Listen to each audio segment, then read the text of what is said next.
Rianto Ulil Ansar pernah mengutarakan niatnya untuk mundur dari kepolisian ke ibunya. Almarhum juga sempat menyampaikan niat untuk mengakhiri masa lajang.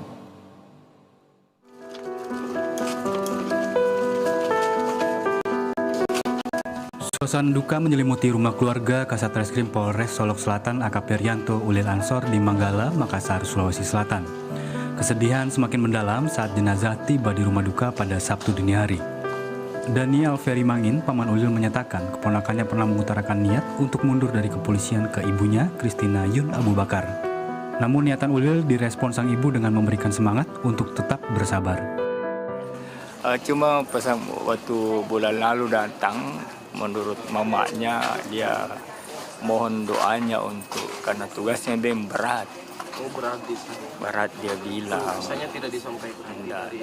Itu dia bisa mamanya dia bilang boleh tidak saya itu, tapi mamanya bilang kuat karena ya itu menurut kesaksian mamanya kan. Saya bayangkan, jadi saya merasa anak saya masih hidup, tapi ternyata sudah tidak ada. Sementara Ibu Ulil, Christina Yun Abu Bakar meminta pelaku yang menembak anaknya hingga tewas dihukum setimpal dan seberat-beratnya. Ya, saya tidak tahu mau bicara. Saya belum bisa mengharapkan saya ke depan. Tapi yang pasti yang melakukan itu ya dihukum seperti apa yang dilakukan. Iya, karena iya kasihan dia tidak salah apa-apa. Anak saya dia lagi memeriksa. Dia kan Kasat Reskrim jadi sampai jam 12 malam masih kerja. Hingga Sabtu sore, jenazah masih disemayamkan di rumah duka. Rencananya jenazah akan dimakamkan pada hari Minggu. Ivan Ahmad, Makassar, Sulawesi Selatan.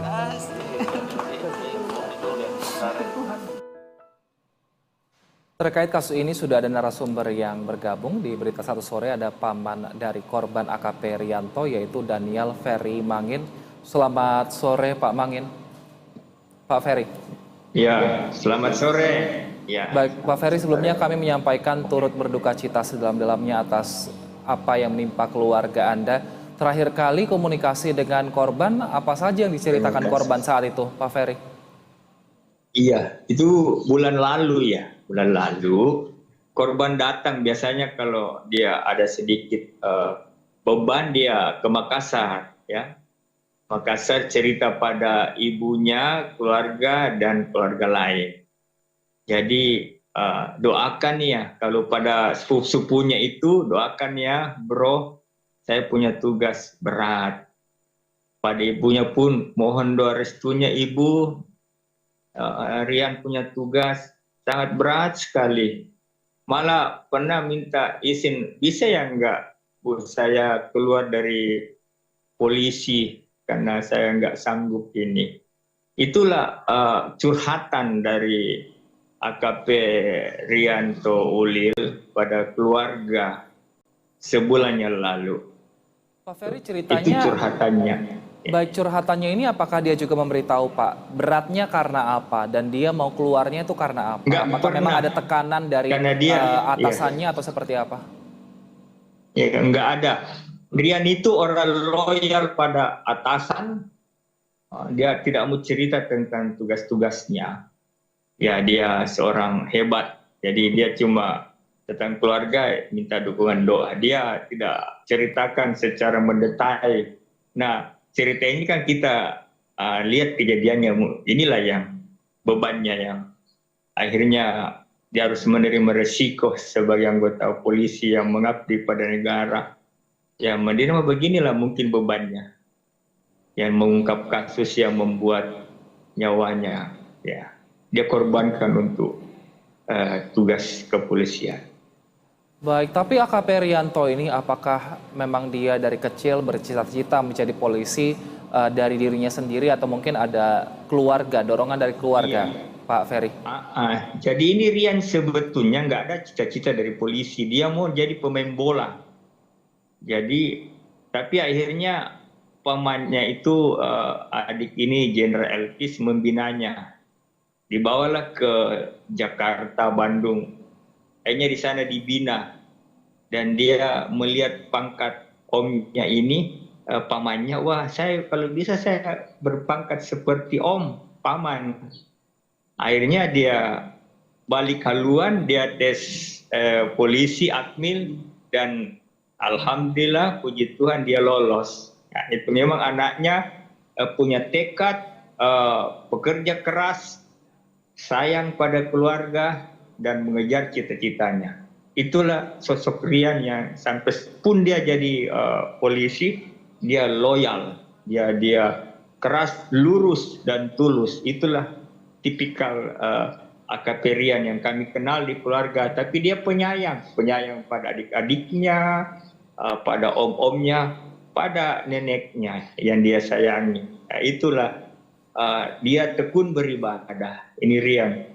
Jadi awalnya enggak cita-cita, tapi akhirnya dia lihat pangkatnya pamannya, dia mau jadi pangkat gitu. Itulah yang dia sehingga masuk polisi. Ya, terima kasih. Baik, tapi Pak Ferry saat ini kan kalau untuk pelaku sudah ditangkap oleh pihak kepolisian, tapi apakah pihak keluarga juga akan melakukan upaya hukum, Pak? Terima kasih ya pada Kapolri yang sudah mengeluarkan statement usut tuntas ya. Kami percayakan saja kepada pihak kepolisian yang punya moto presisi ya, dia akuntabel, dia transparan, dan asas berkeadilan. Saya yakin Kapolri sudah memerintahkan pada jajarannya, kemudian juga sudah diliput media, ya sudah ada rekam jejaknya dan media sosial. Jadi kami sangat yakin keluarga bisa Kapolri dan jajarannya mengusut tuntas ini ya. Dan kami sangat berharap itu semoga berjalan dengan baik. Untuk upaya hukum nanti kami lihat perkembangannya, tapi kami sangat yakin pihak kepolisian mampu melaksanakan tugas ini. Saya kira demikian. Ya.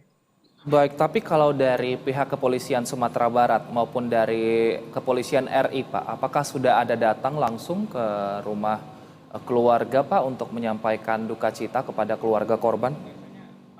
Itu secara ini belum ya, karena mungkin masih penyelidikan. Biasanya kalau sudah tuntas baru mungkin diinformasikannya, motifnya dan sebagainya. Kami keluarga hanya menunggu hasilnya dari pihak kepolisian. Yang ada berita dari, ya halo? Iya silakan Pak. Ya, yang ada menurut pihak keluarga tadi, Kapolri memberikan, kami dengar info, memberikan kenaikan pangkat luar biasa. Jadi menjadi kompol. Ya. Itu kami dengar tadi, baru saja saya dengar dari salah satu keluarga. Baik, tapi kalau untuk sosok dari almarhum sendiri, seperti apa di mata keluarga Pak Ferry? Oh, itu saya katakan tadi. Rian ini orang yang sangat mengabdi pada keluarga, penyayang. Itu kesaksian dari semua adiknya dia. Setelah dia bekerja, dia sekolahkan adiknya sampai ambil jalur notaris, sepupu-sepupunya. Dia bantuin, dia perhatikan orang tuanya, neneknya. Jadi ketika dia sangat care pada keluarga, itu juga testimoni dari teman-temannya yang ratingnya itu sangat baik. Ini Rian, buktinya saya lihat itu ada ratusan ucapan duka dari teman-temannya. Itu berarti sosok Rian ini dikenal memang sangat baik orangnya. Kemudian dia taat beribadah. Testimoni dari pendeta di jemaah di daerah Solok, Padang, itu Rian tiap minggu rajin beribadah walaupun jauh jaraknya. Memang orangnya Rian memang sangat agamawis, baik dan punya prinsip. Dia takut, dia jalan lurus dan terus itulah tipikal Rian yang kami tahu selama ini. Baik, sekali lagi kami mengucapkan turut berduka Pak Ferry atas kejadian yang menimpa keluarga Anda. Terima kasih atas waktunya sudah bergabung bersama kami.